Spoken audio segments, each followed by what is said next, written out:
J'ai rencontré à peu près une vingtaine de candidats en 3 heures. J'ai rencontré 5 personnes. Aujourd'hui, on a pu rencontrer 14 candidats. J'ai rencontré une petite dizaine de candidats. Nous avons souhaité organiser cette journée avec Pôle emploi, permettant à 10 chefs d'entreprise qui ont accepté de jouer le jeu avec nous, de présenter leurs activités auprès de demandeurs d'emploi, ce qui a été le cas, et d'avoir des job dating, et pourquoi pas recruter. Ça porte le nom de village numérique. C'est l'idée de mettre une rencontre entre des entreprises et des demandeurs qui sont sur le même secteur ou sur les mêmes métiers, et d'y adjoindre aussi une couche sur de la formation en direction de ces métiers-là, de ces secteurs et de leur évolution. Nos adhérents sont des dirigeants d'entreprise. Ces mêmes dirigeants d'entreprise, ils veulent du résultat. Force est de constater que la dimension de l'emploi est un sujet qui a porté écho au sein de notre écosystème. Un gros focus, en tout cas un focus qui me paraît incontournable dans le sens où ce métier-là évolue. Et cette évolution, elle n'est compréhensible que quand elle est exprimée par des gens qui travaillent et qui ont des besoins et qui, pour le coup, ont besoin de faire évoluer et les compétences qu'ils ont en interne et pour l'intégration de nouveaux. Tout est numérique, pour autant, il reste des métiers éminemment traditionnels. Et il faut savoir également les pourvoir. Parce que, je rappelle, les 44 000 entreprises qui composent la filière, aujourd'hui, sont dans tous les métiers. Il n'y a pas que les acteurs du numérique. Et je crois qu'on l'a vu, d'ailleurs, cet après-midi, le panel des entrepreneurs présents était de tous secteurs d'activité. Ils n'étaient pas tous du numérique. En fait, à HEC, on voit cette évolution à plusieurs niveaux. On le voit au niveau des étudiants de la grande école qui s'orientent vers de nouveaux métiers.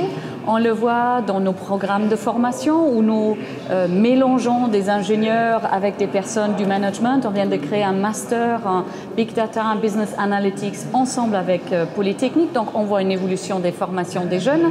Mais on voit aussi le besoin des personnes un peu moins jeunes qui viennent, après quelques années d'expérience professionnelle, qui viennent en formation continue à HEC pour se reformer, pour revenir sur les bancs de l'école, parce qu'il y a tellement eu de changements et d'évolution des métiers de la communication. Ce qui est intéressant avec ces nouveaux profils du numérique, c'est qu'ils peuvent irriguer une autre lecture de l'entreprise dans les métiers qui la composent. Aujourd'hui, on a pu rencontrer 14 candidats.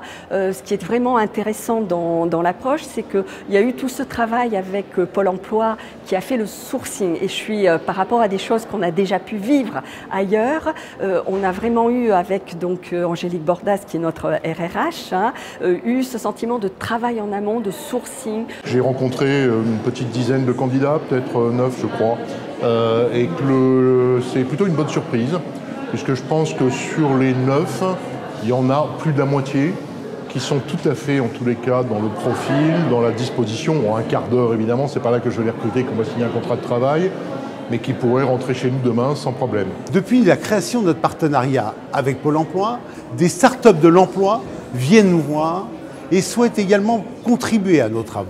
Commedia s'est engagé dans l'évolution et le développement de l'activité de la communication, du secteur de la communication au sens large.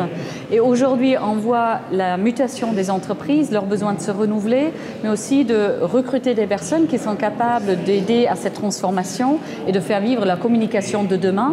Donc dans ce sens, je trouve extrêmement pertinent de s'associer à la réalité du marché et de voir les personnes qu'on peut recruter pour construire, encore une fois, ces organisations de demain. On participe régulièrement à des opérations de job dating. C'est pas très courant dans le domaine de la communication en soi. J'ai trouvé que les gens que j'ai vus dans leur grande majorité étaient assez enthousiastes. On a rencontré une vingtaine de candidats, des candidats qui étaient déjà préqualifiés, qui étaient très motivés, bien briefés, donc on a gagné beaucoup de temps sur le recrutement.